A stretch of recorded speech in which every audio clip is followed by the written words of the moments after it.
আমার প্রথমবারের মতন পাহাড় দেখা, আর তারই তোড়জোড় চলছিল বেশ জোর কদমে। তো আমি তো কিছুতেই সুটকেস বন্ধ করতে পারছি না, এত জিনিস নিয়ে নিয়েছি আমার লাগেজই আটকাচ্ছে তো ফাইনালি আমরা অপেক্ষা শেষ করে তাহলে বেরিয়েই পড়লাম। আর গেছিলাম আমরা একটা স্লিপার বাসে, যেটার এক্সপিরিয়েন্সও আমার জীবনে প্রথমবার। আর আমার আবার রাতের বেলার বাস জার্নিতে বেশ ভয়ই লাগে, তাই জন্য দেখো আমি শান্তিতে ঘুমাতেও পারছিলাম না। তারপরে কখন যে চোখ লেগে গেছে আর বুঝতেই পারিনি। তারপরে ঘুম থেকে উঠে দেখি আমরা পৌঁছে গেছি। হ্যাঁ, আমি তাই ভেবেছিলাম যে আমরা পৌঁছে গেছি, কিন্তু তারপরে জানতে পারলাম আমাদের জার্নিটা ঠিক এখান থেকেই স্টার্ট হয়েছিল।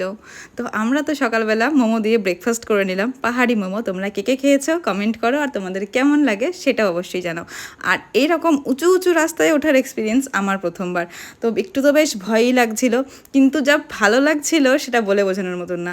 আর জীবনে প্রথমবার ঝর্ণা দেখলাম, সেটা যেমনই হোক তাও আমার কাছে বেস্ট। আর হ্যাঁ, এবার আমরা ফাইনালি আমাদের গন্তব্যে পৌঁছালাম। এই হচ্ছে আমাদের হোমস্টে, আর এই হচ্ছে এক্সাইটেড আমি। আর ফাইনালি আমরা যেখানে থাকবো